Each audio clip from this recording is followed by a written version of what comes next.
Hoy te platicaré del ataque durante un evento de arrancones en Tamaulipas. El gobierno de Américo Villarreal enfrenta el primer ataque armado en contra de la población desde que inició su administración. En esta ocasión ocurrió en un autódromo en Ciudad Victoria, a donde llegaron hombres armados y abrieron fuego en contra de quienes estaban en el acceso del lugar. La agresión ocurre en medio de fuertes cambios políticos producto de la alternancia. En este video te platicaré de la agresión, pero también de esos cambios que están ocurriendo en Tamaulipas. Bienvenidos, el Caporal del 13 de noviembre. ¡Comenzamos!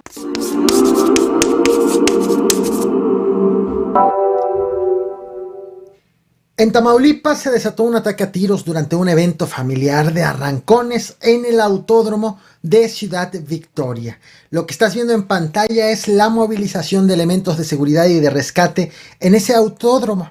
He decidido compartir solamente las fotografías debido a que los videos son muy fuertes. Este autódromo de Ciudad Victoria tiene actividades prácticamente todos los fines de semana y fue hasta la agresión de hoy que las autoridades aseguraron que al menos los arrancones de hoy mismo estaban siendo realizados sin el permiso de alguna autoridad.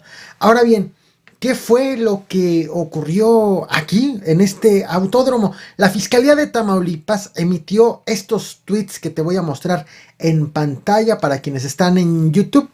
Para quienes están en podcast, la invitación es que se vengan a YouTube.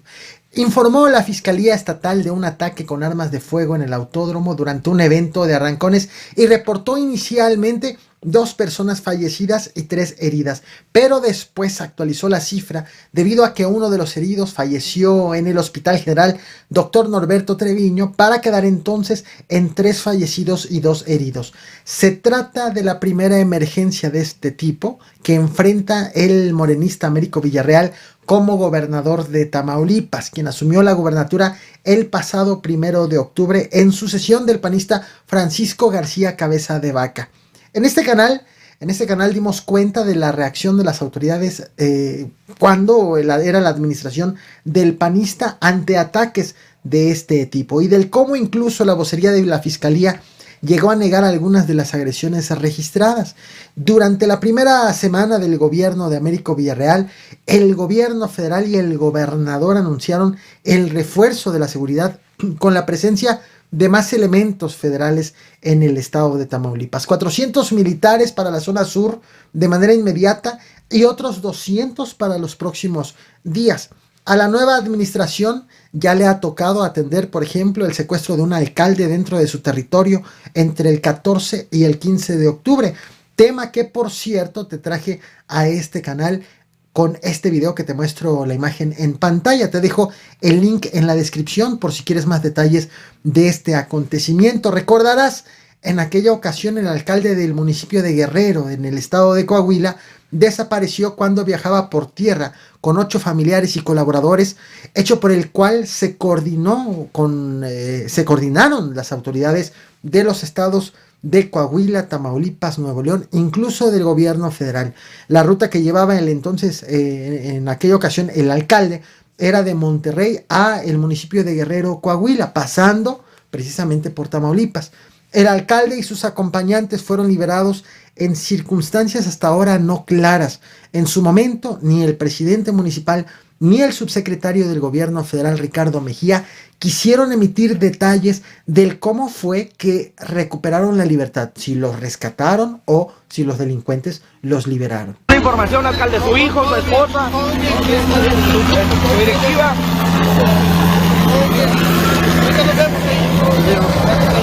Gracias, alcalde.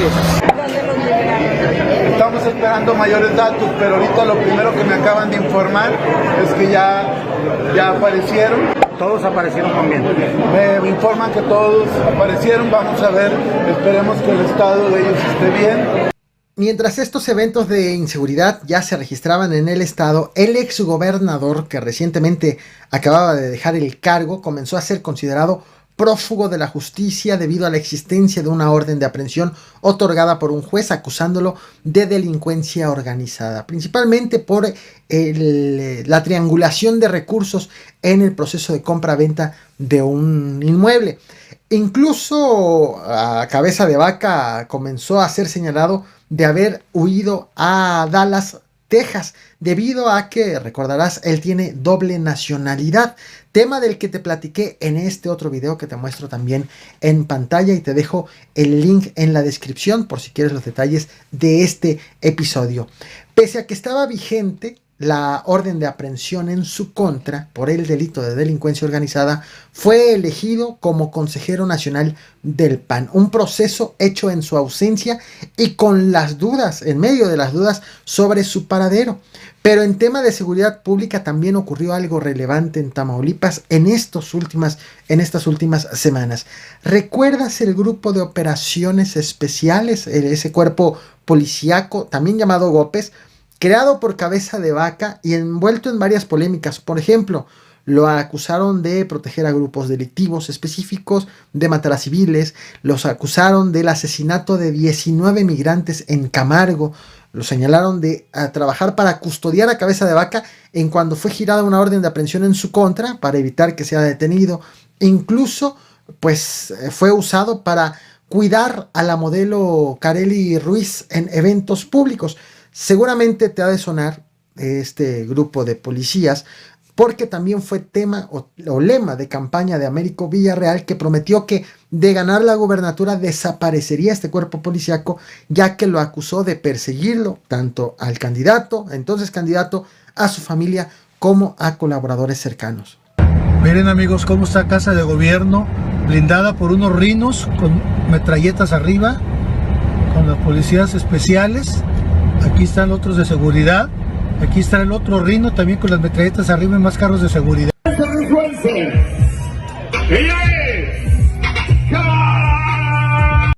Con Américo Villarreal en la gobernatura, esta promesa dio un giro. Primero, en lugar de anunciar la desaparición de los GOPES, hizo un reconocimiento a la labor de los GOPES y aseguró que trabajarán para apoyar al ejército en temas de seguridad, para lo cual anunció capacitación.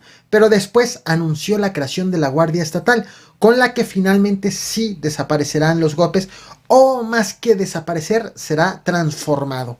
En materia de combate a la corrupción también ocurrieron casos relevantes en estas últimas semanas. El secretario de Administración de Tamaulipas, Jesús Lavín Verástegui, denunció que exfuncionarios del gobierno anterior se autocompraron vehículos que eran rentados por el gobierno de Cabeza de Vaca. Además, el gobierno del estado comenzó a cancelar las notarías que fueron entregadas a cercanos a Cabeza de Vaca en la parte final de su gobierno. Al menos 5 notarías han sido canceladas hasta el momento en que estoy haciendo esta transmisión, justificando incumplimiento de requisitos para otorgarlas. En total, Cabeza de Vaca entregó 20 paquetes de notarías, 34 patentes a aspirantes y 5 cambios generacionales a 4 días de dejar la gobernatura, es decir, el 27 de septiembre. Además, el gobierno actual echó a andar un programa para auditar el manejo de los recursos de los organismos operadores de agua del estado, tras acusar supuestos desvíos de los gobiernos locales para el autofinanciamiento de esos mismos gobiernos locales y de sus partidos políticos. Estas investigaciones comenzaron a enfocarse principalmente en contra de los gobiernos locales panistas, luego de que la dirigencia estatal de Morena acusó que los ayuntamientos financian al hermano de Cabeza de Vaca, quien es senador de la República. Te lo muestro en pantalla, es Ismael García Cabeza de Vaca. Lo acusan de financiarlo a él, al PAN y a sus diputados. Pero ¿qué se sabe del exgobernador? ¿Qué se sabe de Francisco García Cabeza de Vaca hasta este momento? La última pista la ofreció el encargado de despacho de la Procuraduría General de Justicia del Estado de Hidalgo, Santiago Nieto. Seguramente lo has de recordar porque fue el titular de la Unidad de Inteligencia Financiera. Apenas el pasado 11 de noviembre aseguró que Cabeza de Vaca sigue en calidad de prófugo de la justicia y que está fuera de México, pero no reveló su ubicación y dijo que la detención entonces de Cabeza de Vaca pues deberá correr a cargo de la Interpol. conocimiento es que se encuentran en este momento fuera del territorio mexicano. En términos de la propia normatividad supranacional, tiene que ser la Policía Internacional la que logre la captura, en razón de que se trata de una persona que se encuentra fuera del territorio nacional y por tanto fuera de la jurisdicción de nuestro país, pero eso en buen español se llama ser prófugo de la justicia. Quiero hacer hincapié en que mi objetivo no es defender a un gobierno ni atacar al otro, sino exponer lo que ha ocurrido en los últimos 2 meses en Tamaulipas, las acusaciones, investigaciones y cambio en políticas públicas. Que las investigaciones lleguen a buenos términos y estén bien fundamentadas, que las nuevas políticas funcionen y que los cambios sean los adecuados, necesarios y correctos, pues eso ya lo iremos viendo con el tiempo. Pero a lo que voy es que el ataque de hoy en el autódromo ocurre en un estado de la República bajo un estrés por varios aspectos, en medio de muchos cambios y movimientos, pero en donde la inseguridad no está resuelta. El problema de la inseguridad no se resuelve con un cambio de gobierno, el problema sigue y corresponde al nuevo gobierno también actuar y asumir las consecuencias. Hoy tenemos el primer ataque en contra de la población de Tamaulipas en lo que va del gobierno de Américo Villarreal. La Fiscalía de Tamaulipas informó que según las primeras investigaciones, los agresores llegaron al evento en al menos 2 camionetas, en donde o desde donde les dispararon a las personas que estaban en la entrada del autódromo. Atención con este dato que han dado las autoridades, porque no confirman que se haya tratado de un ataque directo, es decir, en contra de alguien en específico. Te muestro nuevamente imágenes de la movilización en el lugar. El gobierno estatal informó que el evento se realizaba sin autorización de alguna sola autoridad y que la emergencia fue atendida tanto por la policía estatal como por elementos de la Fiscalía de Tamaulipas. Así las cosas en la entidad, así las cosas en Tamaulipas. No olvides reventar el botón de like, compartir y suscribirte. En la caja de comentarios he dejado un link porque nos veremos en mi otro canal para otros temas. Muchas gracias. Nos vemos.